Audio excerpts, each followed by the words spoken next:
tono ng boses ni Drake na hindi ko pinansin. Kapag ako nakahanap sa kaibigan kong iyon, hindi mo na siya kahit kailan na makikita pa. At kapag may nangyaring hindi maganda sa kanya, humanda ka sa akin. Pati ninuno mo, hindi ko palalampasin. Galit na galit kong salita kay Alex.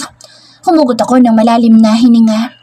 Magagalitin akong tao pero kakaiba ang galit na nararamdaman ko ng sandaling ito.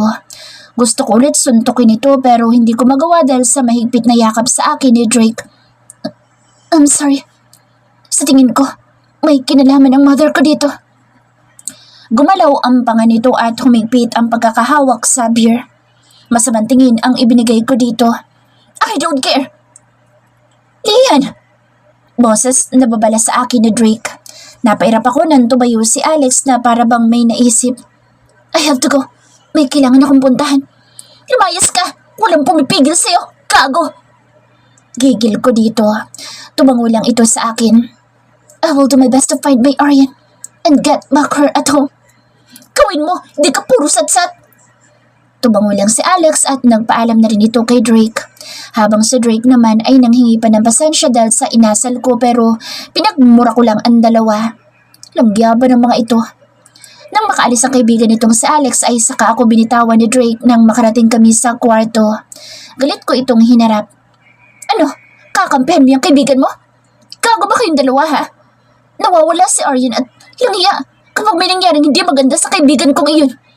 Langya talaga. Lian, isa ka pa. Why me? Mukhang parehas pa naman kayo na ugali ng Alex na iyon. Langya talaga kung ano man ang rason kung bakit nawawala ngayon si Aryan. Pati ikaw damay ka. Gago ka. What the hell? Pagtataka ni Drake. Hindi yung dalawa. Lahat kayo, iisa-isahin ko, mga gago. Wala na akong pakialam kung sinisilaban na ng apoy ang bunganga ko sa pagmumura. Galit ako ngayon. Hindi ko pinansin ang pagtawag sa akin na Drake. Mabilis kong kinuha ang cellphone ko at bala kong tawagan ang number ni Aryan pero out of coverage ito. Humarap ako sa laptop ni Drake para hanapin ang email address ni Aryan. Lahat na may contact ako sa aking kaibigan ay ginawa ko na. Hindi ako mapakali ngayon, kaya tinawagan ko na si Mika. What? Sagot ni Mika. Do you know where's Aryan? Bumuntong hininga ito. No. Shit. I'll try my very best to contact and trace her. Yes, please. Hanapin mo siya. That's what I am doing right now. Please inform me kapag natagpuan mo na siya. My voice was full of worried. I will. Nagpaalam na si Mika habang ako naman ay hindi mapakali. Tinatawagan ko ang kakambal ko. Isa itong magaling na detective. Pero langyang ito at ayaw sagutin dahil puro ring lang. Tinadtad ko na lang ng mura sa text messages. Narinig ko na lang ang pagbukas ng pintuan sa aming kwarto. Napatingin ako nang bumukas iyon at may dalawang kasambahay ang nagdala ng tray ng pagkain. It's dinner time, honey. Kumain muna tayo para kumalma. Tumabi sa akin si Drake at tinanggal niya ang laman ng table para ilagay ang aming pagkain. Kahit mukhang masarap ay hindi ako nagugutom dahil masama ang tingin ko sa pagkain. Honey babe, kumain muna tayo ng dinner para may lakas tayo. Iuuwi pa kita sa bahay ng magulang mo. Nilagyan ni Drake ng pagkain ang pinggan ko pero wala sa pagkain ang atensyon ko. Umuwi ka mag-isa mo. Asar kong sagot. Honey babe naman, huwag mo masyadong iniisip ang problema ng iba. Masamang tingin ang ibinigay ko sa Draculang ito. Hunghang ka ba? Kung ikaw hindi affected sa kaibigan ko, pues ako meron. Gago ka. Huwag mo akong kaisipan at makasamain ka sa akin. Buisit ka rin. Shh! Masamang mabura sa harap ng pagkain. Pagsaway nito sa akin, sabay lagay ng hintuturo sa kanyang bibig. Gago ka eh, pinapainit ang ulo ko. Matinding irap ang ginawa ko sa impaktong ito. Tumikim ito at nagpray bago kumain. Ako naman ay tahimik lang at hinayaan ito. Magana itong kumakain habang ako naman ay walang tigil nitong kinukulit. Wala talaga akong ganang mag-dinner ngayon. Pero ang makulit na Draculang ito ay sinusubuan ako gamit ng kanyang kutsara. Kaya napilitan na rin akong kumain. Pero kunti lang ang kinain ko at nagpabusog na lang ako sa tubig. Ewan ko ba, hindi ko gustong kumain ngayon lalo pat nag-aalala ako sa aking kaibigan na si Aryan. Ilang oras lang ay si Drake ang nag-impake ng aming gamit habang ako hindi kumikilos sa aking kinaupan. Walang tigil kong sinusubukan na tawagan si Aryan sa kanyang cellphone. Tinawagan ko na rin si Hannah at Grace. Maski sila ay nagulat pero wala din silang idea. Tatawagan ko sana si Tanya pero mabilis na kinuha ni Drake ang phone ko nang akmang tatawagan ko na si Tanya. Masala ng pagbubuntis ng kaibigan mo, Lian. Huwag mo muna iparating sa kanya ang kanyang problema at baka bigla siyang matrigger. Sinamaan ko na lang ng tingin si Drake. Tama nga, ayoko naman na mahirapan pa si Tanya. Katatapos lang ng problema nito at kailangan nito ng peace of mind. Pumipitik ang sentido ko sa stress. Dagdag pa na aalis kaming dalawa ngayong gabi. Kahit asar ay sumama ako kay Drake. Gamit ang chopper ay mabilis kaming makakauwi ng aming mansyon. 30 minutos lang ay nakarating kami ng aming mansyon. Nakaabang si mommy at daddy pati na rin ang ilang mga tauhan. I hugged my parents at ganoon din si Drake. We had a small talk.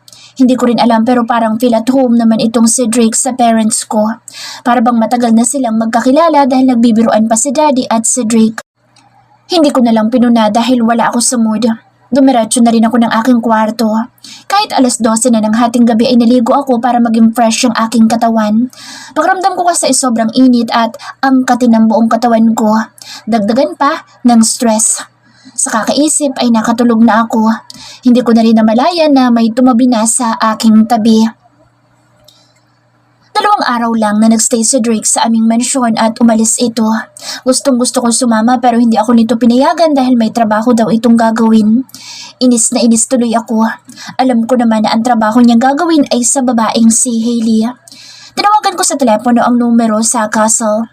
Nalaman ko kay Ninita na hindi umuwi doon sa Drake pero naghigpit ng seguridad dahil may umaaligid-aligid daw sa paligid ng castle. Tsak na ang grupo ni Hailey na iyon kaya walang lumalabas na mga kasambahay. Tinatawagan ko ang numero ni Drake pero puro ring lang. Gago talaga.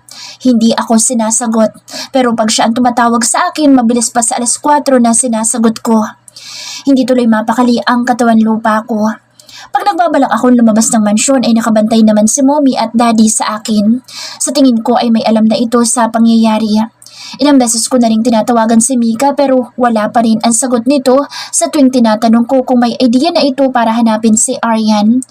Dumadagdag pa sa aking pagkabwisit si Lander. Hindi ako sinasagot. Kaya one time tinawagan ko ang girlfriend nitong si Tina na mabilis na sumagot. Wala din daw ito sa kanila dahil mukhang may mission ang kanilang grupo. Napatampal na lang ako sa aking noo. Pakiramdam ko ay super drained na ako. Ang dami kong iniisip kaya pati pagkain ko ay nawawala na ako ng gana. Pinapagalitan na nga ako ni mommy. Ang 2 araw ay naging 1 linggo. Langya talaga. Pakiramdam ko ay mababaliw na ako sa loob ng aming mansyon. Ilang beses na ako nagtangka na umalis pero si Daddy ang madalas na nakakahuli sa akin. Inis na inis tuloy ako. Hindi naman ako grounded pero kung makabantay ang parents ko sa akin ay pakiramdam ko ay may malaki akong kasalanan. Hanggang sa may isang tawag. Anak, tawag ni Daddy sa akin. Nakita ko ang pagputla ni Mommy at si Daddy naman ay parang hindi mapakali. Agad ako lumapit sa kanila at kinuha ang telepono sa kamay ni Daddy. Who's this? Is this Miss Lian Graver? Tanong ng nasa collar na babae. Yes, it's me. Napatikwas ang isang kilay ko sa babaeng nagtanong. Tumikim muna ito bago muling nagsalita. Mr. Drake Freemanger is in critical now. What? Are you serious? Parang bomba na sumabog sa aking pandinig ang salita ng caller sa akin. Yes, ikaw lang ang tanging may contact na meron siya. You can come here in hospital.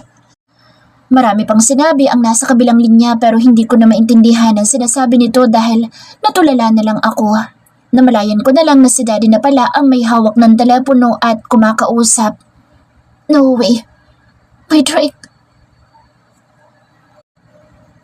Namalayan ko na lang na nakarating kami sa isang malaking private hospital. Kasama ko ang magulang ko habang ako naman ay parang lutang pa rin sa pangyayari. Nakita ko ang ilang tauhan ni Drake na nakabantay sa labas ng ICU. Mabilis nila kaming nilapitan. Binati ng mga ito ang magulang ko. Miss Lian. Nagsitango ang mga ito sa akin. Ako naman ay parang lutang na lumapit sa loob ng ICU pero pinigilan ako. Bawal pa pong pumasok. Hintayin natin makalabas ang doktor. Hindi ako makapagsalita dahil sumasakit ang lalamunan ko dahil ayokong umiyak. Pinipigilan kong huwag umiyak kahit na gustong-gusto ng sumabog ng puso ko. Naramdaman ko ang pagyakap ni Mommy sa aking likuran. It's okay, my dear. Everything will be alright. Pag-aalo ni Mommy sa akin. Ilang sandali pa ay bumukas ang pinto at niluwa mula doon ang 3 doktor at mga nurse. Sino ka anak ng pasyente? Mabilis na nagsilapit ang mga tauhan, ganoon na rin ay halos patakbo ako lumapit sa doktor. I'm his girlfriend. Pilit kong inayos ang aking salita kahit na parang may nakabara mula doon. How's the patient, Doc? Si Daddy ang nagsalita kaya humarap sa amin ang doktor. Bumuntong hininga ito at ibinaba muna ang suot na eyeglass at pinunasan iyon bago ibinalik sa kanyang mga mata. Kailangan niya magpahinga. He's still unconscious. Masyadong napinsala ang kanyang likuran at ang kanyang ulo ay kailangan pang masadiskan dahil sa pamumuo ng dugo. No! Napasigaw ako dahil sa narinig mula sa doktor. Anak, maagap na niyakap ako ni Mommy. Hindi ko na alam ang pinag-usapan ni Daddy at ng doktor dahil bigla akong nag-hysterical. Iyak ako ng iyak. Ito ang ayaw ko at pinakatatakutan ko sa lahat. Nang makaalis ang doktor ay pinayagan na kaming pumasok. Naging maselan ang kalagayan ni Drake dahil maraming nakakabit sa kanyang katawan. Dagdagan pa ng tubo mula sa bibig nito at ang malaking bondage sa ulo nito. Drake! Iyak ako ng iyak. Hindi ko alam kung ilang oras akong umiiyak dahil sa kaawa-awang sitwasyon ni Drake. Wake up, please. Please wake up for me. Namalayan ko na lang na nakatulog ako sa sobrang pag-iyak habang nakaupo sa gilid ng kama ni Drake at mahigpit ang hawak sa kanang kamay nito. Narinig ko ang ilang mga mahihinang usapan kaya nagising ako. Drake. Muli ay naiyak na naman ako.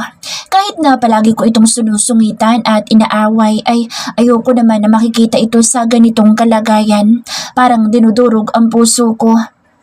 My princess. Tawag sa akin ni Daddy. Lumapit ito sa akin at tinawakan ng aking balikat. Hindi ako umimik habang tinutuyo ko pa rin ang luha. Papunta na ang kaibigan mong si Mika habang ang mami mo naman ay bumibili ng pagkain. Are you hungry now? Umiling ako. I need Mika. Sambit ko. Okay. Tumango si Dad at tinapik ako sa likod.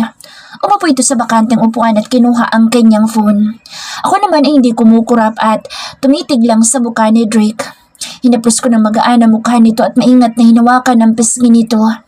I used to touch and kiss his handsome face kapag natutuwa ako sa kanya at walang sumpong. Pero ngayon ay gusto ko maiyak na naman dahil sa kalagayan nito. Kahit gaano nakalaki at mukhang barako ang taong ito ay nawawala din ng pagiging maton kapag oras na magkasakit.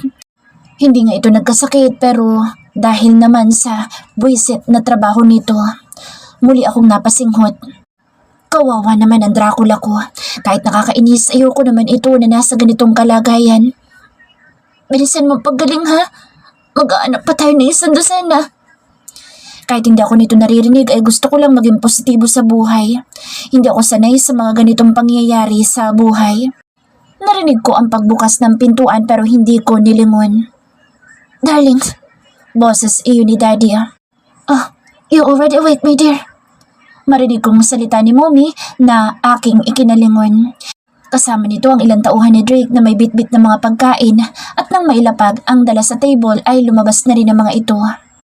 Kumain ka muna, my dear, at kanina pa walang laman ang sikmura mo. I'm okay, me. Mababang boses na sagot ko. You're not okay. Halika dito at tikman mo ang binili kong paboritong pagkain mo. May milk tea din dito. I know you will love it. I'm waiting for Mika. Malayong sagot ko kay Mommy. Wala talaga ako sa mood ngayong kumain. Kung ang nasa harapan ko ngayon ay si Drake na nakahiga at maraming nakakabit sa katawan, kailangan ko rin si Mika dahil siya lang ang tanging makakatulong ko. Alam kong walang alam ang magulang ko sa nangyari kay Drake ngayon at kahit may alam sila ay walang balak ang mga ito na magsalita. Kilala ko ang mga ito sa pagiging masikreto. Oh dear Lord, ang aking unika-iha ay mukhang may binabala kaya inihintay ang kanyang kaibigan. Napatingin ako kay Mommy at ngayon ko lang napansin na magkaharap sila ni Daddy at parang may sekretong itinatago ang mga ito sa pasimpleng pagtango at pagtitig ng mga mata. Iba talaga ang mag-asawa. Ang daming code sa katawan na sila lang ang nakakaalam. Wala, Mommy. Bahagyang napataas ang isang kilay ko. That's okay, darling. Hayaan mo muna siya kung ayaw niya pang kumain. Nakain din yan kapag nagutom. Biglang singit ni Daddy. Ilang sandali pa ang lumipas ay narinig ko ang pagbukas ng pintuan. And yes, that was my friend Mika. Mika! Agad ako napatayo para salubungin ito ng yakap. Lian, parang gusto ko ulit maiyak pero pinipilit kong wag nang umiyak dahil may kailangan akong tulong sa kanya. My parents approached her. Parang anak na rin naman na ang turing na magulang ko sa aking kaibigan. Lumapit ito sa gilid at sinuri si Drake na parang nag-dissect ng palaka. Hindi naman doktor itong si Mika pero alam kong marami itong alam sa mga bagay-bagay lalo na sa pag-iimbestiga. Can we talk? Mahinang bulong sa akin ni Mika. Nagulat ako dahil ako dapat ang una magtatanong sa kanya. Tumango ako at pumunta kami sa may bintana, bandang beranda. Mabuti na lang at nasa private room dinala sa Drake kaya sakop nito ang napakalaking veranda. Nagpaalam lang kami saglit kila mom and dad at sila muna nagbantay kay Drake. Hinalikan ko muna ito sa labi bago ako umalis sa kanyang tabi. Hindi ako nahiya kahit lahat sila ay nakatunghay sa akin.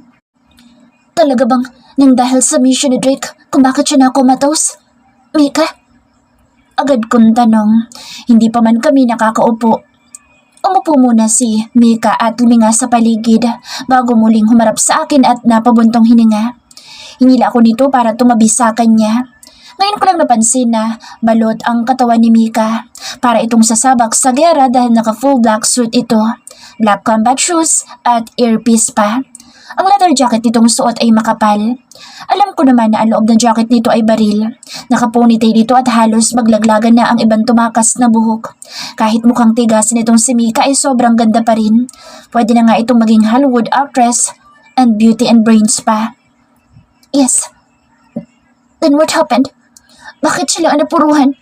Even Lander hasn't shown yet. Hindi pa kasi talaga tapos ang mission nila. Matapos ng mission nila ay sumabak muli sila. But this time, ay sa matagal na niyang pinaplano. What do you mean? Tanong ko. Ang isa sa client of Freemanger ay nanghingi sa kanya ng tulong dahil sa pagkidnap ng kanilang anak. Hindi ko rin alam kung anong pumasok sa kukote ni Freemanger. Nahanap nga kung sinong mastermind ng pagkidnap, at ginawa pang girlfriend.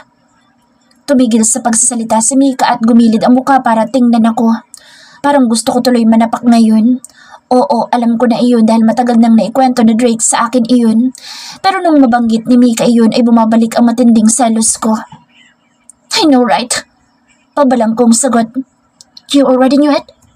Hindi ako sumagot pero busangot ang muka. Napatuloy naman si Mika sa pagsasalita. Naging sunod-sunod ang trabaho nila nitong mga nakalipas na araw. Halos wala talaga silang pahinga. Mabuti na lang at dito lang sila sa loob ng Pinas. But still dangerous. Pero balik tayo sa story. Nakapasok ang tauhan ni Freemanger sa kuta ng kalaban nang hindi na mga ito nalalaman. Pero itong nakalipas na araw ay lumalala ang marami mga bata na kanilang dinadala. Lahat iyon ay nakarecord. Pero mastermind nilang si Hailey, Drake's girlfriend. Itinaas pa ni Mika ang magkabilang kamay at nag-sign na gumagalaw na peace sign. Napaismid na lang ako.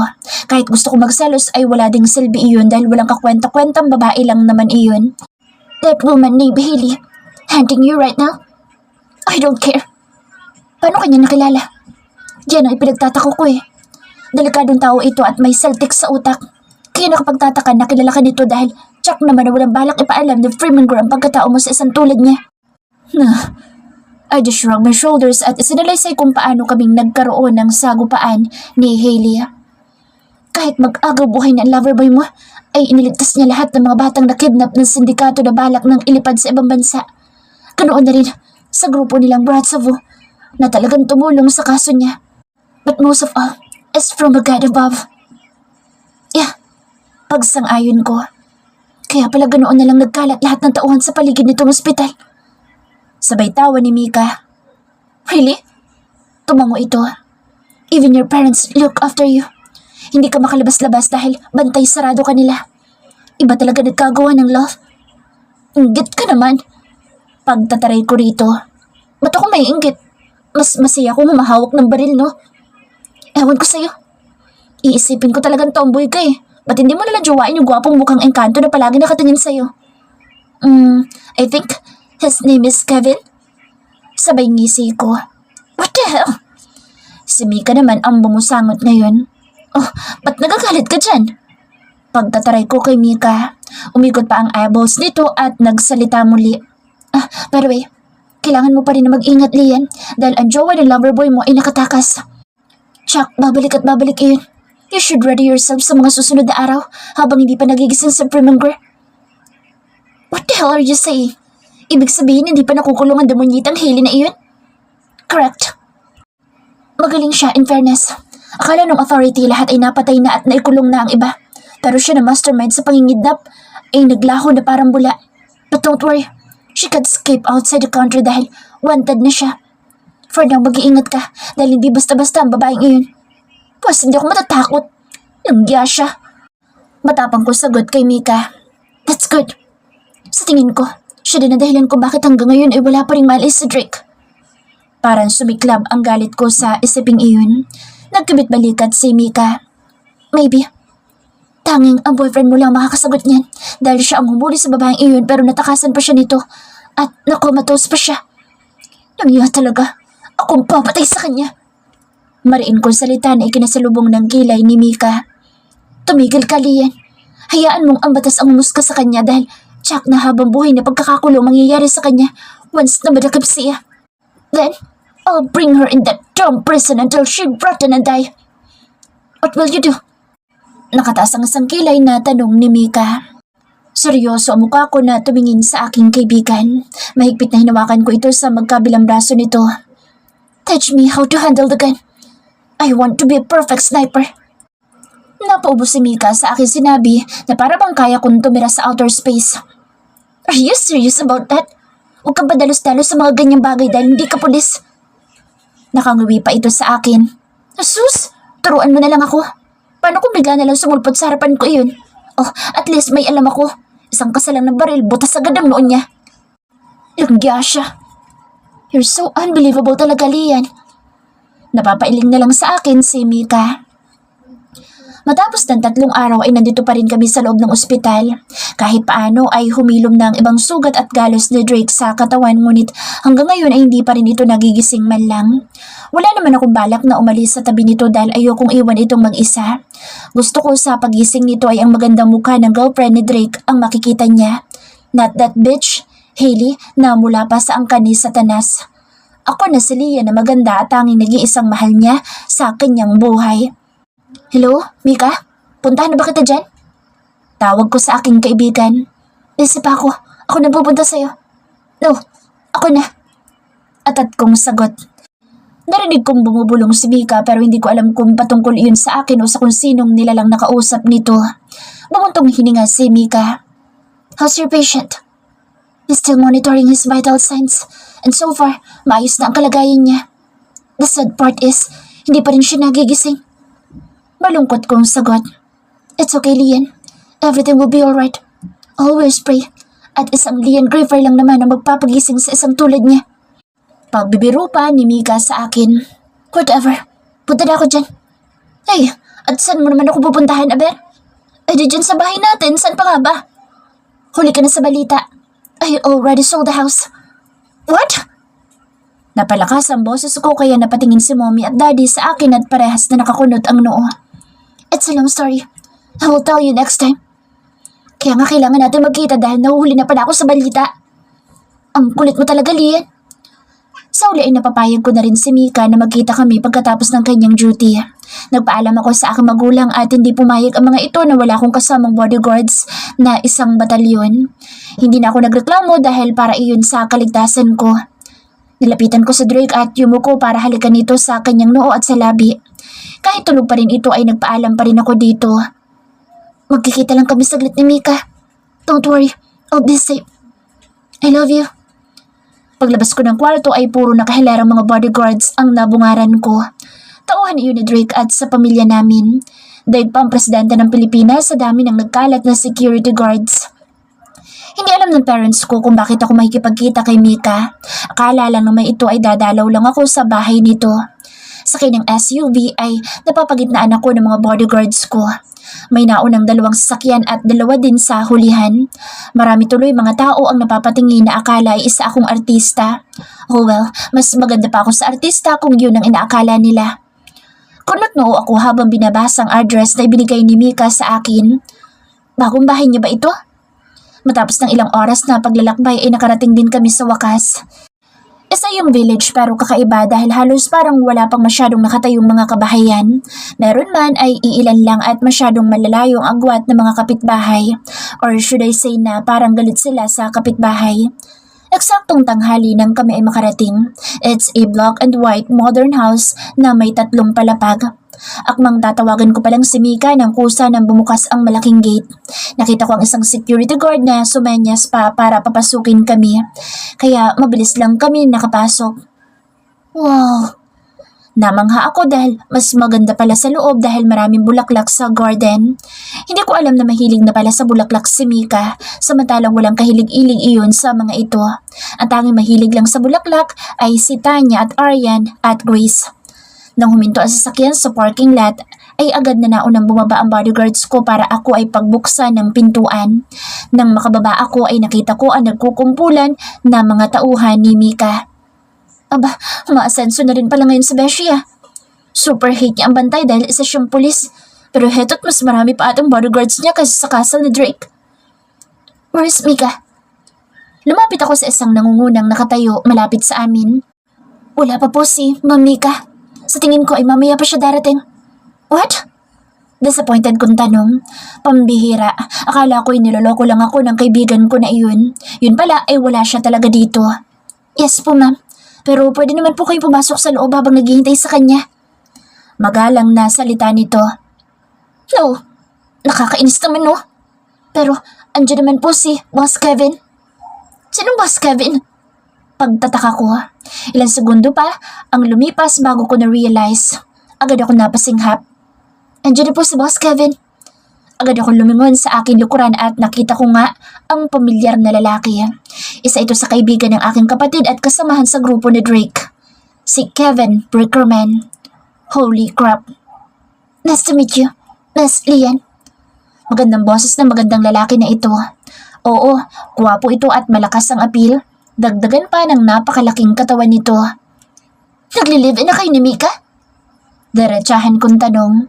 Hindi ko inintindi ang pagbati niya sa akin dahil mas nanaigang pagiging chismosa ko. Hindi ako makapaniwala na ganito na pala ang nangyayari sa akin, Dashi. Patomboy-tomboy lang si Mika pero heto at may gwapong lalaking kasama sa magandang bahay na ito.